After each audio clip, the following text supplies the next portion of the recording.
जय हिंद साथियों, नमस्कार। स्वागत है आप सभी का आपके अपने YouTube channel Mukesh Mahendra education पर। और आज हम बात करने वाले हैं class 12th history chapter number 2, जिसका नाम है राजा किसान और नगर, आरंभिक राज्य और अर्थव्यवस्था। इस चैप्टर के हम देखने वाले हैं इंपॉर्टेंट नोट्स। कंप्लीट नोट्स एक ही वीडियो में हम करने वाले हैं, तो वीडियो को लाइक करें, चैनल पर नहीं तो सब्सक्राइब करें। इससे पहला जो चैप्टर है वो करवा रखा है मैंने, और बहुत से कमेंट आ रहे थे कि चैप्टर 2 भी करवाइएगा। इससे पहले तो देखो, जरूरी बात यह है कि ऐसे के ऐसे नोट्स आपको हस्तलिखित जो है वो कंप्लीट आपको मिल जाएंगे ओनली 60 रुपए के अंदर। 60 रुपए के अंदर जो है ना, आपको कंप्लीट बुक मिलेगी। कहने का मतलब है हिस्ट्री के अंदर दो बुक हैं, फर्स्ट बुक और सेकंड बुक। सभी चैप्टर के नोट्स आपको 60 रुपए के अंदर कंप्लीट मिलेंगे। मेरे व्हाट्सअप नंबर है ये 8955661301। बस इन नंबरों पर आपको मैसेज करना है। ये एक ई बुक तैयार कर रखी है नोट्स की, वो आपको पीडीएफ के रूप में व्हाट्सएप पर मिलने वाली है। तो अगर आपको चाहिए तो मेरे व्हाट्सएप पर मैसेज कर देना, और आप कहें कि ई मित्रा पर जाके प्रिंट आउट निकलवा सकते हो नोट्स का, या फिर अपने मोबाइल में पीडीएफ के रूप में कंप्लीट पढ़ सकते हो। ठीक है, तो जिसको भी चाहिए तो इन नंबरों पर आप मैसेज हमें कर सकते हैं। चलो तो स्टार्ट करते हैं, राजा किशन और नगर। तो एक बार आप जो है चाहो तो यूट्यूब से उतार सको तो उतार सकते हो। मैं शुरुआती चैप्टर जो मैं कुछ करवाऊंगा आपके सामने, पहला फर्स्ट चैप्टर करवा दिया है और ये सेकंड चैप्टर है। तो देखो, राजा किसान नगर में हम सबसे पहले तो हम इसमें देखो कुछ प्रमुख, जैसे प्रिंसेप और पियादसी, इनका क्या क्या मानना है। जैसे प्रमुख, यहाँ से ऑब्जेक्टिव क्वेश्चन भी बनता है कि जैसे प्रमुख अभी जैसे 1830 के दशक में ईस्ट इंडिया कंपनी के अधिकारी जेम्स प्रिंसेप द्वारा प्रमुख जैसे कौन कौन सी, एक तो ब्राह्मी लिपि, एक खरोष्ट लिपि, इनका अर्थ निकाला गया है। ठीक है, तो पूछा था कि भाई ब्राह्मी और खरोष्ट लिपि का जो अर्थ है वो किसने निकाला था, तो प्रिंसेप ने निकाला था। 1830 के दशक का मतलब हो गया 1830 और 1838 40 के बीच का समय, यानी 1838 ईस्वी में की थी किसकी खोज, ब्राह्मी और खरोष्ट लिपि को अर्थ निकाला था सर्वप्रथम प्रिंसेप ने। ठीक है, तो ये कुछ पॉइंट है। मैं यहाँ पर अगर इस चैप्टर को समझाने नहीं आया हूँ, मैं सिर्फ आपको नोट्स उपलब्ध करवाने आया हूँ, तो आप चाहो तो भाई नोट कर सकते हो। यहाँ पर देखो, ब्राह्मी और खरोष्ट लिपियों का प्रमुख अलग अलग उपयोग क्या क्या है। ठीक है, और जैसे अशोक के अधिकांश अभिलेख की बात करें तो देखो, अशोक के जो अधिकांश अभिलेख है वो ब्राह्मी लिपि में लिखे गए हैं, ये आप देख सकते हैं। ठीक है, और ये कुछ प्रमुख जैसे ये अपने मन से लिख रखा है, जैसे हड़प्पा सभ्यता का वैदिक सभ्यता, आर्य वंश, नागवंश के भी क्रम से चला। वैसे बुक में थोड़ा सा जिक्र किया गया है, लेकिन फिर भी आप याद रख सकते हैं कि भाई 2600 से 1900 ईसा पूर्व का जो कालक्रम है। बीसी का मतलब यहाँ पर ईसा पुरुष से हैं, ओके, और एसी का मतलब ईसवी सन से हैं। तो ध्यान रखें भाई, 2600 से 1900 ईसा पूर्व हड़प्पा सभ्यता का कालक्रम चला था, वैदिक सभ्यता का 1500 से 600 ईसा पूर्व, हर एक वंश 544 से 412 और नागवंश 412 से 344। ये कुछ पॉइंट जो आपके सामने लिखे हैं, ये नंद वंश देखिएगा, ये फिर मौर्य वंश का शासन। ठीक है, मौर्य वंश के बारे में जिक्र किया गया है इसमें, और ये देख सकते हैं वैदिक सभ्यता। और वैदिक सभ्यता भी दो भागों में बटी हुई थी, ऋग्वेदिक काल और उत्तरवैदिक काल। ऋग्वेदिक काल 1500 से 1000 ईसा पूर्व था, और उत्तरवैदिक काल 1000 से 600 ईसा पूर्व था। तो ये देख सकते हैं। और इस चैप्टर की शुरुआत हम यहाँ से करते हैं, तो यहाँ से वेरी वेरी इंपॉर्टेंट जो एग्जाम में कई बार पूछा जाता है कि अभिलेख किसे कहते हैं। तो अभिलेख यहाँ पर परिभाषा सहित बता रखा है कि पत्थर, धातु, मिट्टी के बर्तन पर खुदे हुए लेख को अभिलेख कहते हैं, और अभिलेखों का अध्ययन करना अभिलेख शास्त्र कहलाता है। तो ये नोट्स हैं आपके सामने, देख सकते हो। ये प्रारंभिक राज्य जिसमें 16 महाजनपदों के बारे में जिक्र है। ठीक है, आप चाहो तो वीडियो को रोक लिख सकते हो। और ये महाजनपद, देखो ऐसे नोट्स आपको कहीं नहीं मिलने वाले हैं। देखो 16 महाजनपदों की राजधानी, किताबों के अंदर तो बुक के अंदर तो आप देखेंगे तो एक मैप दे रखा है आपके इंडिया का मैप, उसके अंदर दे रखा है काशी, कुरु, इस प्रकार से। तो मैंने आपके सामने डायरेक्ट देखो पॉइंट बाई पॉइंट 16 महाजनपद लिखे हैं, और एक तरफ इनकी राजधानियां लिख रखी हैं। ठीक है, तो आपको वैसे 16 महाजनपद याद होने चाहिए, और उनके महाजनपद राजधानी भी याद कर लीजिए, क्योंकि ऑब्जेक्टिव क्वेश्चन यहाँ से बन सकता है। तो आप देख सकते हैं ये। ठीक है, आप चाहो तो वीडियो रोक रोक कर इनको लिख सकते हैं।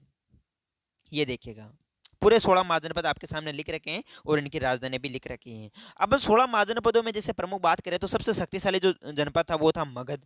ठीक है, मगध। तो मगध की जो राजधानी है वो पाटलिपुत्र थी। पहले प्रारंभिक राजधानी थी इनकी राजगृह थी, लेकिन वर्तमान में पाटलिपुत्र।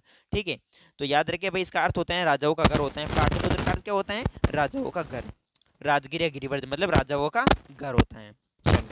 नंदवंश की बात करें तो नंदवंश में आप देख सकते हैं संस्थापक कौन था, अंतिम शासक कौन था, और गणानंद को चंद्रगुप्त मौर्य द्वारा इसको पराजित किया गया।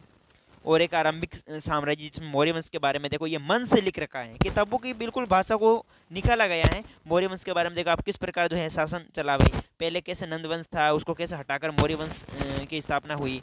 ठीक है, ये देखो आप देख सकते हैं। इस प्रकार से आप पढ़ेंगे तो ये आपको समझ में आ जाएंगे, यहाँ पर पढ़ाने की भी आवश्यकता नहीं है, ऐसे नोट्स तैयार कर रखे हैं, देख सकते हैं आप प्रमुख।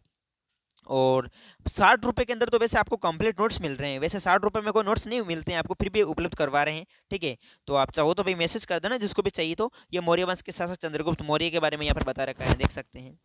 ठीक है, आप चाहो तो वीडियो को रोक कर आराम से आप उतार सकते हो, या लिख सकते हैं, या स्क्रीनशॉट ले सकते हैं। और ये देख सकते हैं बिंदुसार। तो कुछ ही जो टॉपिक है वो डेमो के लिए आप देख सकते हैं, बाकी जो है ना आपको कंप्लीट मिल जाएंगे अगर ई बुक के रूप में। हाँ, ये अशोक है, ये देख सकते हैं। कि भाई मास के और गुजरापीले को अशोक का नाम अशोक क्या क्या किन अमीरों को अशोक का नाम अशोक मिलता है, तो मास के गुजरापीले के देख सकते हैं। अशोक जो है वो किन उपाधियों से प्रसिद्ध था, देवनामपी और देवनामपी जैसी उपाधि से, ये देखिएगा। और यहाँ से देखो बड़े नंबर के अंदर प्रश्न पूछा जाता है कि मौर्य वंश के बारे में जानकारी प्राप्त करना।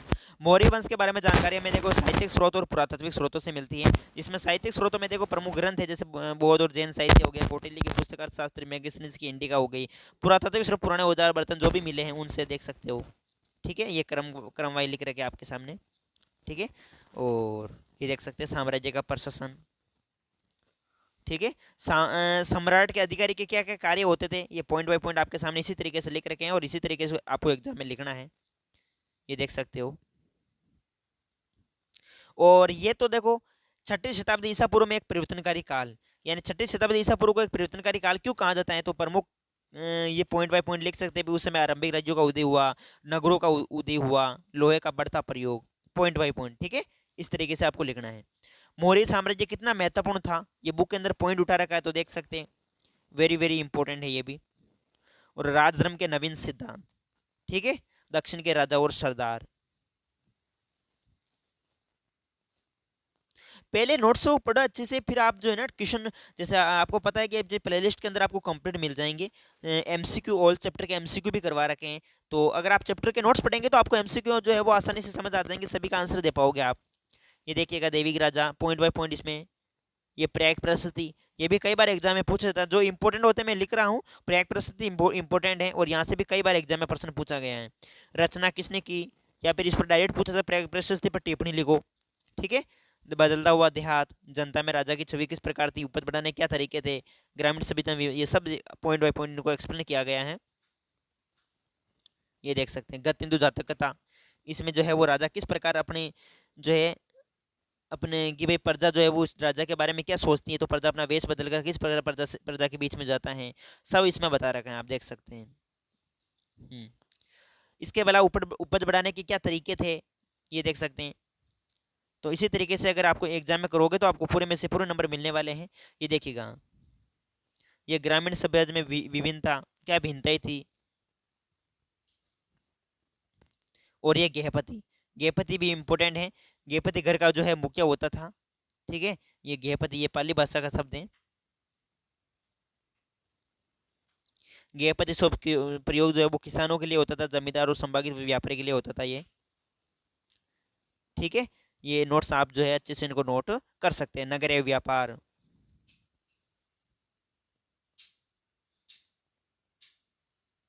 ये नगरीय आबादी, संवाद वर्ग और शिल्पकार वर्ग। देखो वीडियो थोड़ा लंबा है, इस वजह से अगर मैं यहाँ पर समझाऊंगा तो थोड़ा वीडियो लंबा हो जाएगा, इस वजह से आप जो है वो नोट्स नोट कर सकते हो। उपमहाद्वीप और उसके बाहर का व्यापार, सिक्के और राजा।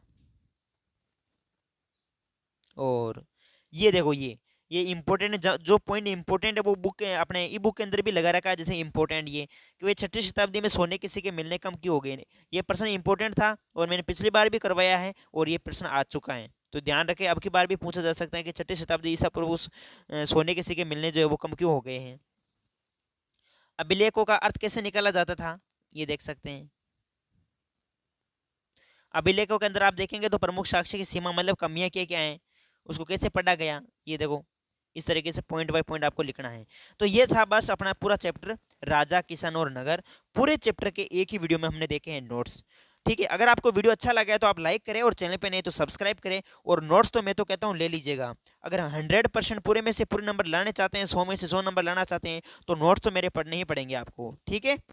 देखो पिछली बार भी जो स्टूडेंट जो मेरिट के अंदर आए हैं उन सब ने मेरे से नोट्स लिए थे, नोट्स पढ़े, फिर लगाए टेस्ट उन्होंने, ठीक है। जितने भी जो मेरी प्रमुख जो क्लासेस थी उन्होंने सभी अटेंड किए हैं। तो बाद में जो है मैराथन क्लास लगाएंगे तो उनको बहुत फायदा होगा। तो पहले आप नोट्स पढ़े अच्छे से, ओके। चलो तो मिलते हैं नेक्स्ट वीडियो में। जय हिंद, जय भारत।